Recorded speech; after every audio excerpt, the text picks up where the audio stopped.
Portekiz Lisbon gazinosu burası. Burada mesela şu an gezi çekim yapıyoruz. Bunlar slot makineleri arkadaşlar. Irkçılığın bini bin para. Uygur Türk'ü müsün? Niye geldin buraya? Bir saat sorguya çektiler. Araştırma yapıyorlar. Bilgisayardan bakıyorlar. Vapur kaçtı. Bir sonraki vapura bindik. Yani rezilliğin bini bin para. Kesinlikle bu Macao denilen bela yere gelmenizi tavsiye etmiyorum. Ben büyük bir çoğunluğu ikinci el. Çöpe atılan ürünler. Çalıntı eşyalar falan da var içerisinde.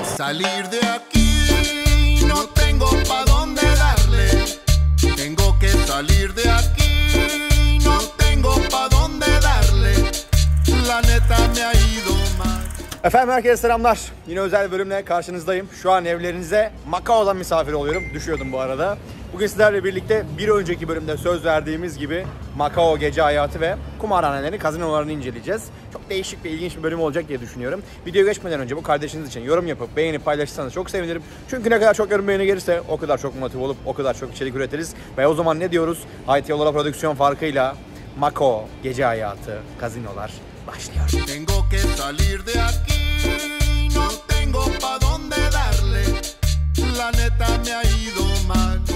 Kutlamalar gümbür gümbür devam ediyor. Geleneksel Çin bayramı 2 gün sürüyormuş. Burası da Özgürlük ve Cumhuriyet Meydanı. Eski Portekiz döneminden kalan güzel binalar var burada. Kolonyal binalar. Burada belediye binası. Sanki şu an Meksika'da gibi hissediyorum kendimi ya. Kolombiya sokaklarındaymış gibi. Çok iyi değil mi ortam? Gazinolar şehir merkezine 500 metre mesafede. Yani yürüyerek 10 dakika falan. Burası Old Town diye geçiyor. Eskişehir. Giderken burayı da sizlere göstermek istedim. Işıl ışıl bir yer çünkü ya. Gerçekten çok keyifli. Olay yerine giriş yapıyor muyuz arkadaşlar? Casino Lisbon. Portekiz Lisbon gazinosu burası. Daha doğrusu bölgenin en eski gazinolarından bir tanesi diyebiliriz. Şehir merkezine çok yakın. Zaten şimdi şu bulunduğumuz bölge, gördüğünüz binaların hepsi oteller ve gazinolar. 5 yıldızlı. Bu otellerin gecelik fiyatı ise 150 dolardan başlıyor. 1500-2000 dolarlara kadar çıkıyor. İlk olarak bir Lisbon gazinosunu ziyaret edelim. Daha sonra da Grand Lisboa var burada. Hemen göstereyim onu da. Buraya gelelim. Bakar mısınız ya? Las Vegas'tan daha gösterişli ha. Gerçekten. Hadi bakalım Lisbon'a geçiyoruz. Girdik içeriye. Çekim yaptırmadılar. Yasak. Çünkü gazinoların büyük bir çoğunluğunda genelde yasaklıyorlar. Şimdi karşıdaki Lisboa'ya geldik. Bir de buraya bakalım. Çekim yapabilecek miyiz? Burada mesela şu an gezi çekim yapıyoruz. Bunlar slot makineleri arkadaşlar. Buraya gelip işte insanlar para atıyor. En düşük bahis de 50 cent şeklinde oluyormuş. Düğmeye basıyorlar. İşte 4-5 tane yanına şey gelirse kazanıyorlar. Yani çok saçma çekim yaptırmamaları içeride. Las Vegas'ta biz bütün gazinolara girmiştik. Çekimi yapmıştık. Burada yasaklıyorlar. Bu arada dünyadaki en iyi kumar oyuncuları da Çinliler, Asyalılar. Harbiden bu işin kompedanlar. Her yer ışıl ışıl ha. Gerçekten tam bir eğlence şehri yapmışlar. Las Vegas gibi. Şimdi ünlü bir cadde var. Sizi oraya götüreceğim. Evet arkadaşlar, maalesef Vegas niyetine çıktık ama Macao bizi şaşırttı. Hiçbir mekanda adamlar fotoğraf dahi çektirmiyorlar ya. Gerçekten. Şu güzelmiş ama Grand Lisboa. Böyle vazo gibi yapmışlar. Hoşuma gitti bayağı. Neyse eve doğru dönelim. Şehir merkezine mi inelim? Belki orada bir şey varsa oralara bakalım. Yoksa da artık videonun geri kalanı Hong Kong'a dönüş ve sabah olarak devam edecek. Her yerde de Çin bayrakları var. Macao idari özel bir bölge. Çin'e bağlı ama değil. Karışık ya. Buralardaki durumlar Hong Kong da aynı şekilde. Ya adamlar gece saati bile şu an saat 11.30'a geliyor. Buralara uyuyorlar. Kırmızı ışık yanıyor da kimse karşıdan karşıya geçmiyor. Ve şurada faytonlar var. İnsan fayton, atlı değil. İnsanlar kullanıyor. Gideceğini otele kadar götürüyorlar.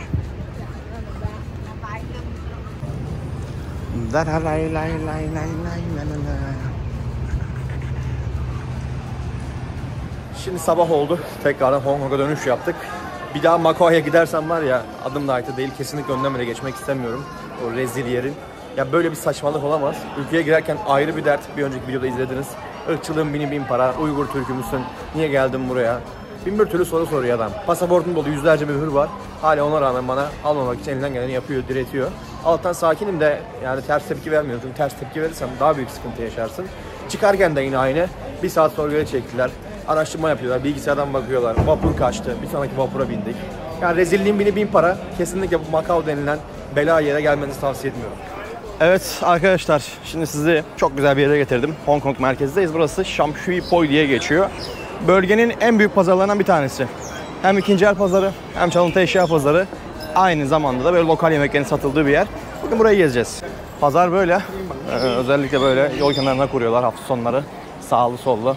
Kıyafetler, ayakkabılar, aksesuarlar ne varsa satıyorlar burada. Bunların büyük bir çoğunluğu ikinci el. Çöpe atılan ürünler. Çalıntı eşyalar falan da var içerisinde. Abilerimiz burada satıyor. Esnafların büyük bir çoğunluğu da hep Hintli, Afgan, Pakistanlı, Doğulu. Mesela bak orada bir Afgan kardeşimiz var. Belli yani kıyafetinden Afgan olduğu. Bak İranlılar falan çok. 3 lira 5 lira abi. 1 dolar 2 dolar burada. Kıyafetler aşırı ucuz. Ablam düşünüyor kara kara. Hello. Gömleklere bakın. Aksesuarlar. Çünkü çok yakın çekime girmiyorum. Sıkıntı yaratabiliyorlar. O yüzden böyle. Abim burada saksafon satıyor. Güzel bir malzemeymiş ha. Yeni düşmüş eline demek ki. Japon Ahmet burada. Enstrümancı Ali. Şurası büyük pazar. Şamşi Poi pazarının içi street market. Oraya doğru girelim. Benim en merak ettiğim yer açıkçası. Zaten orasıydı. Onun için geldim buraya. Evet. Çok keyifli bir yer yalnız. Böyle bayağı hareketli. Gideceğimiz yer burası. Pei Hoi Street Market. Ben karşıya geçelim. Trafik sakin bugün. Pazar günü aynı zamanda bayram. Herkes tatil. Oteller full. Alışveriş merkezleri full çakılı. Güneşli bir hava, 35-40 derece. Ben şimdi Çinlilere Tayland'dayken falan kızıyordum. Ya dedim bunlar sıcakta bile uzun kollu falan giyiyorlar. Adamlar haklıymış. Çin harbiden şu an mesela şey yani Hong Kong falan acayip yakıyor. Güneş mahvediyor. Perişanım ya. 35-40 derece, 45 derece hissedilen sıcaklık var. Tayland'da öyle bir sıcaklık yok. Yani yakıcı bir sıcaklık yok. Onlar demek ki gariplerim Tayland'da da Çin gibi sanmışlar. O yüzden öyle giyiyorlarmış. Haklarını helal etsinler buradan. Zamanında çok haklarını yedim onların tekne turlarında, Pipi'de, James Bond'da. Bunlar da yine monster binalar. Gariban halkın yaşadığı evler. Bu evlerde küçük odaların kirası 300 dolar, 400 dolar ama minicik hepsi. 2 metrekare, 3 metrekare. Bir odanın içerisinde yatak, tuvalet, banyo, duş, mutfak, her şey iç içe. Evet, Pei Hoi Street Market'e geldik. Burası 1. kat. Üst katta yemek bölümü. Burada sebze, meyve, market, manav ürünleri falan satıyorlar. Oo, içerisi leş gibi kokuyor. Ceset.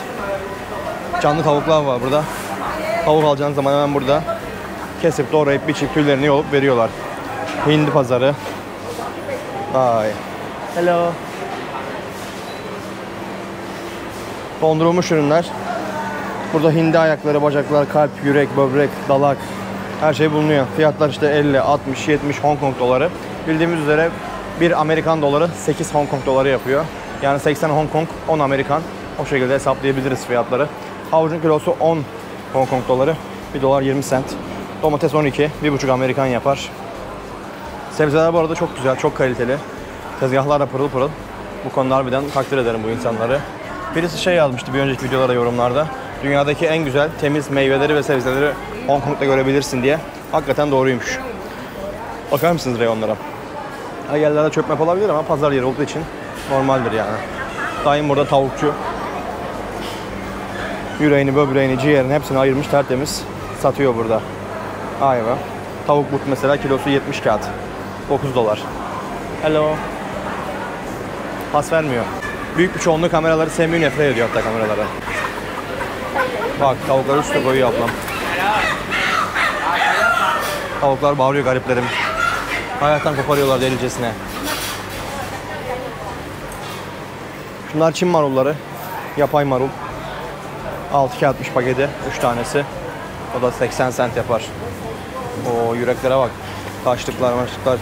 Taze taze abim burada tabaklamış, porsiyonlamış, satıyor malları. Vitrin kuyumcu tezgahı. Taze genç tavuklar. Tavuk ayakları. Bunu çorbada kullanıyorlar, tavuk ayağını. Bu arada dünyadaki en yüksek tavuk ayağı satan ülkelerden bir tanesi Türkiye. Bunu biliyor muydunuz? Biz tavuk ayağı yemediğimiz için o kesilen tavukların ayakları hep buralara getiriliyor. Asya'ya satılıyor. Saatlik asgari ücret burada 40 Hong Kong doları. O da yaklaşık 5 Amerikan doları yapıyor. 5,10. Yani alım gücü aslında iyi. Genel olarak iyi yani. Bu neymiş ya? Çamurlu mamurlu patatesler. O brokolilerin güzelliğine bak. Kokonatlar, papayalar, marullar, göbekler, domatesler. Çok seviyorum şu pazar yerlerini ya. Sanki şu an böyle Peru'da gibi hissettim kendimi bir an. Cusco şehrinde. Orada büyük mercado vardı. Peru'dan izleyen dostlarıma da selam olsun. Bu arada Peru videolarını hatırlayanlar varsa söylemeden geçemeyeceğim. Calca'da El Mona Sabio Hostel'de kalmıştık Mert abinin işletmesinde. Emilio vardı orada, bizim ufaklık köpeğimiz. Emilio geçen ay hayata gözlerini yumdu. Yaklaşık 2 hafta önce falan. Çok üzüldüm gerçekten duyduğumda. Emilio çok güzel vakit geçirmiştik. Bir arkadaş gibiydik. Bazı videolarımda yer almıştı. Emilio sahnede görüyorsunuz. Çok özleyeceğim seni çocuk. Üst kata geldi, üst kata. Ortama bakın. Dayım burada balıkları doğruyor, parçalıyor. Yan yana dükkanlar var böyle numaralandırılmış. 12, 13, 15 birden başlıyor. Totalde 20 tane dükkan var. Burası düşük gelirli halkın gelip yemek yediği yer. Birçoğu işte küçük evlerde yaşayanlar, evinde mutfak olmayanlar gelip burada 1 dolara 2 dolara karınlarını doyuruyor bu insanlar arkadaşlar. Çünkü bu bölge merkezin bayağı dışında. Hong Kong'un şehir merkezinde şu an 5 kilometre mesafedeyiz. 5 kilometre de yani uzak aslında. İstanbul gibi düşünmeyin. Hong Kong küçücük bir yer. Dayılarım burada biralarını içiyor, alkollerini içiyor. Rakıları vuruyorlar, viskiyi vuruyorlar. Bakın 10 tane bira devirmişler. Köşede at yarışı, maç izleyenler var. 15 kişilik kıraathane ekibi, ganyancılar. Evet, paralar akıyor, oluk oluk. İlginç pazarmış. Aşağının yukarıdan görüntüsü. Derme çatma pazar yerleri. Sanki şu an Tayland'dayız ha. Hong Kong şöyle, zaten bir önceki videoda herkesi şaşırttık. Herkes şey biliyor ya, zengin, gökdelenler, şu bu, muhakkak onların hepsi var. Ama ciddi oranda da fakirlik var burada. Düşük gelirle yaşayan insanlar var. Bunları da anlatmadan olmaz. Biliyorsunuz ki farkımız gerçekleri göstermek. Turistik yerleri, müzeleri, sanat dairelerini herkes gösterir. Şimdi en alt kata indik. Burası da deniz mahsulleri, balık reyonlarının olduğu bölüm. Burası da bakın çok ilginç. Çok ilginç balıklar göreceğiz şimdi. İlk defa göreceğimiz. Her şey burada porsiyonlanmış, kilolanmış, tartılmış. Mesela 2 tane balık burada, Red Snapper 5 dolar. Kalamarın kilosu 60 kağıt. Şu 2 tane mesela 55. O da 6,5-7 dolar falan yapar. Burada yine değişik bir balık var. Turuncu renk. Bu ne abi? Yellow Snapper mı? 40. 5 dolar yapar. 5 Amerikan. Karides var burada. Bu da 3,5 dolar tabağı. 700 gram falan ama karides böyle bozulmuş gibi. Eski bir balık, bayağı benziyor. Burada midyeler var. Balık ezmeleri falan var. Balık köfteleri var. Somonlar, ton balıkları. Oo, renklere bak.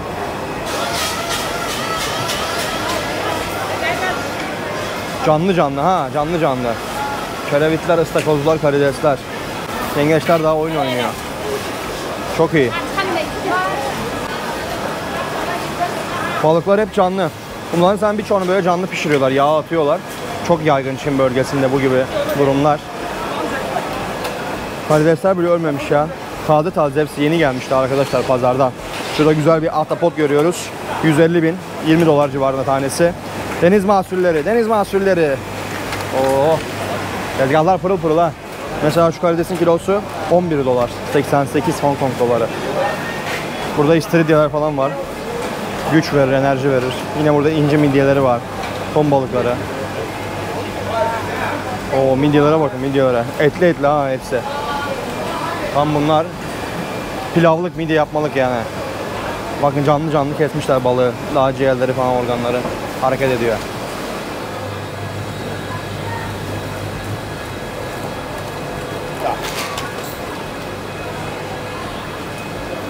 Burada da sebzeciler var. Bunları pad thai'da falan yemeklerde kullanıyorlar. Peynir ezmeleri var, balık ezmeleri var.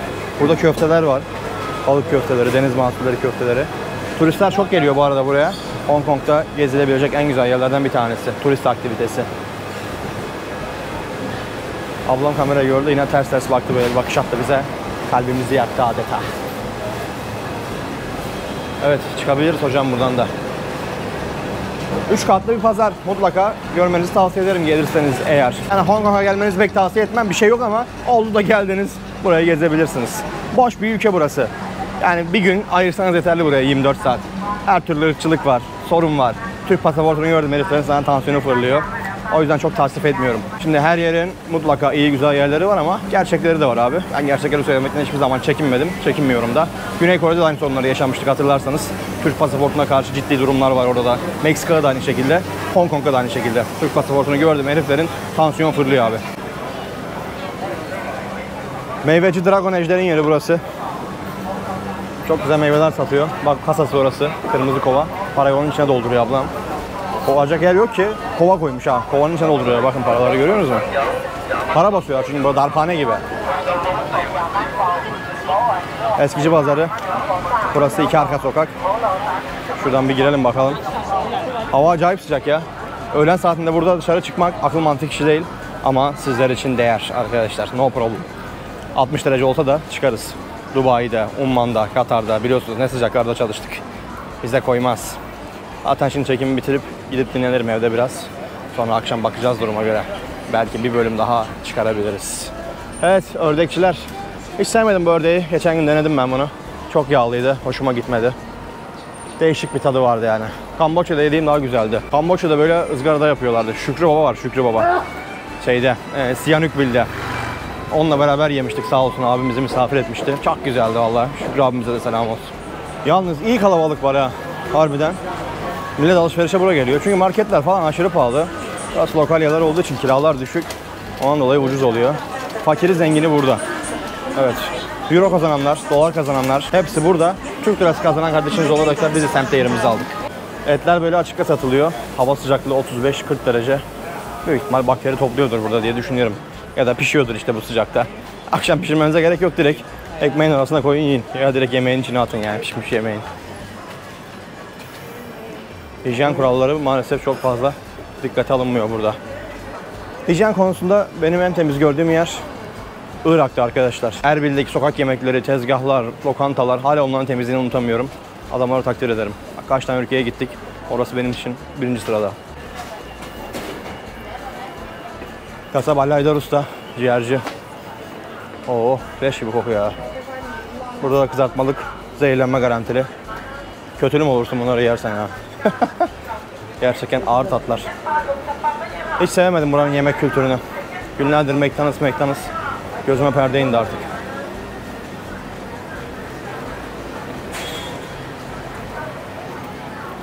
Nereden gidelim? Şuradan mı geldik biz? Buradan çıkalım. Bunlar da ikinci sınıf parfümler. Orijinal diyorlar ama orijinal değil. 20 dolar orijinal parfüm olmaz. Orijinal parfümler 80 ila 100 dolar civarında başlıyor rakamlar. 500-600 dolarlara kadar çıkıyor. Ama şunu söylemek gerekirse, dürüst olmak gerekirse yani ülke güvenli. Güvenlik konusunda Allah var. Hiçbir şey hissetmedim. O konuda içiniz rahat olabilir. Müslüman nüfus da var. Özellikle Filipinler'den gelen, Tayland'dan gelen mülteciler.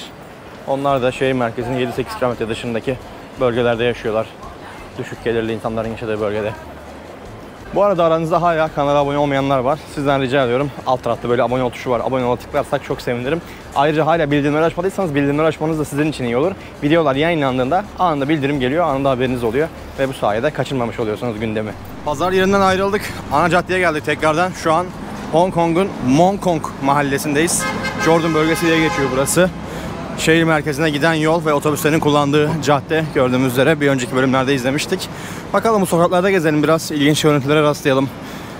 Çünkü burası da çok değişik bir yer, Mong Kong mahallesi. Bu caddenin bu kısımlarını gezmemiştim ben bir önceki bölümlerde. Genelde ana meydan etrafında Shim Sha Tsui bölgesinde dolaşmıştık. Burası biraz daha değişik ve enteresan. Fakirlik ve zenginlik iç içe. Her yerde böyle milyoncular var, 1 milyoncular. 1 dolarcılar daha doğrusu. Ve aynı zamanda Amerika'da olduğu gibi burada da böyle bir outlet mağaza kültürü var. Onu çok beğendim. Dünya markası ürünler ama sıfır değil. Hepsi ikinci el. Yurt dışından getirilen, temizlenen, satılmak için, düşük gelirli grup için. 2 dolar, 3 dolara tişört alıyorsunuz. 5 dolar ayakkabı alıyorsunuz. Bayağı da talep görüyor. Kalabalık yani. Görürsem yol üzerine göstereceğim size. Of. Millet şemsiyeyle geziyor ha. Diyeceksiniz ki yağmur mu yağıyor? Yok abi. Sıcak olduğu için beynine su iniyor herkesin. O yüzden şemsiye kullanıyorlar bu havalarda. Böyle kamerayı gördüm işte, tuhaf bakıyorlar. Hepsinin elinde fotoğraf makinesi ama kamera görünce şok oluyorlar niyeyse. Onu da anlamış değilim. Deli gibi fotoğraf çekiyorlar. Özellikle şehir merkezinde var ya, sokaklarda yürüyemiyorsun. Boş binaları çekiyorlar yani, hiçbir esprisi olmayan. Çinlilerde bu genelde böyle bağımlılık, fotoğraf çekme olayı. Diyorlar. Canlı bir tane fotoğrafını çekiyor. Oğlum bir şey yok onda, normal bir bina. İşte ne bileyim, tuhaf hatıra olarak çekiyorlar. Fotoğraf makinesi alıyorlar. 10 kişiden 5'inde fotoğraf makinesi vardır yani burada. Işık yanmadan geçelim çünkü kırmızı yandı mı son sürat basıyor bunlar. Hiç affetmiyorlar. Çarparlar yani, affetmezler. Çünkü adam haklı. Yol onunsa, sen de geçtiysen başa gelene katlanacaksın. HSBC, Hong Kong, China bilmem ne bank anlamına geliyormuş. Paraların üzerinde HSBC'nin logosu var. İlk bölümde anlatmıştık. Hong Kong'un kendi bankasıymış arkadaşlar. Parayı basan bankaymış yani. Devlet. Özel bir kurum değil. Nom nom dumpling. Dumpling de mantı bunların. Meşhur Çin mantıları. Domuz suyunda haşlıyorlar. Sebzeli, patatesli, etli, tavuklu, kıymalı birçok çeşidi var. Hem haşlaması yapılıyor hem de haşlandıktan sonra ızgarada böyle dışını mühürlüyorlar, kızartıyorlar. O şekilde de yiyorlar. Bak fotoğraf çekiyor. Hiçbir esprisi yok mesela buranın. Tuhaf. Bakın abi, fotoğraf çekildiği yer bu yani. Çok tuhafıma gidiyor. Masaj salonları mutlu sonlu. $20, $25 burada masajlar arkadaşlar, bir saati. Güzel yani, hizmet iyi, güzel masaj yapıyorlar. Beğendim. Otobüs durakları böyle. Yerlerde numaralar var. Numaranın olduğu yere duruyorsun. Kimsenin hakkına girmiyor bu sayede. Ve her otobüs farklı duraklara duruyor.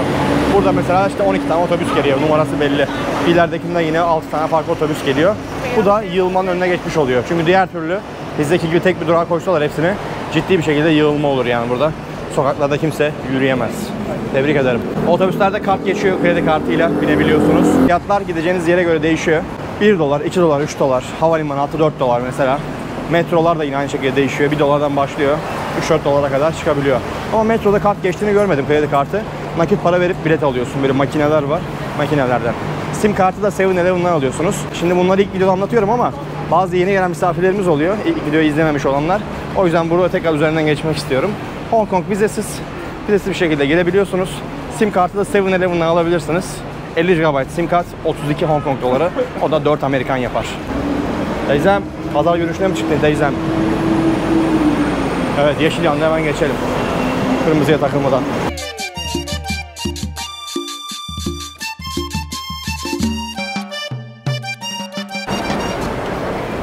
Bu Luk Fook Jewelry. Buranın meşhur markası. Pırlantacı. Her yerde şubesini görüyorum. Yani 2 günde belki 15 tane şubesini gördüm. Size de söylemek istedim. Top is your place. Burası bir residence, iş merkezleri ve küçük bir shopping mall alt katında, alışveriş merkezi. Restoran kültürü hep Çin mutfağı hakim. Avrupa mutfakları çok yok maalesef. İtalyan ağırlıklı var birkaç tane. Yemek konusunda çok sıkıntı çektim burada. Gelirken yanınıza konservenizi, sucuğunuzu, ekmeğinizi alın abi. Ben normalde yemek olsa sıkıntı çekmem hiçbir gittiğim yerde. O ülkenin yemeğini beğenmemiş olabilirim. Bakarım, Türk mutfağı ararım. Türk mutfağı yoksa Greek mutfak ararım. O yoksa Orta Asya devletlerinin mutfaklarını ararım. O da yoksa McDonald's. McDonald's da yoksa marketteki kuru bisküviler beni bekliyor. Citibank'ın genel müdürlüğüne geldik. Karşıda gördüğümüz yer Citibank'ın merkezi. Alt katta da büyük bir şubesi var. Burası ana 4 yol. Bizim Beşiktaş çarşıdaki ışıklar gibi. Işık yanınca böyle bir anda cadde ana baba günü oluyor. Bak, herkes fotoğraf video çekiyor. Işığın yanmasını bekliyor şimdi. Hadi bakalım biz de bekleyelim şurada sessizce.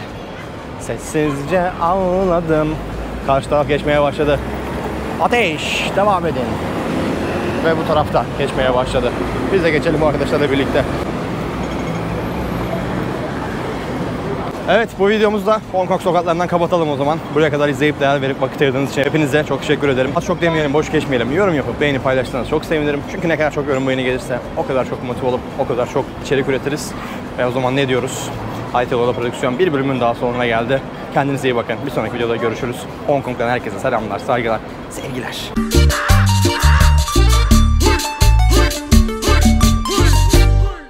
Por eso me fui pa'l norte, por quererle avanzar. Le pagué a un coyote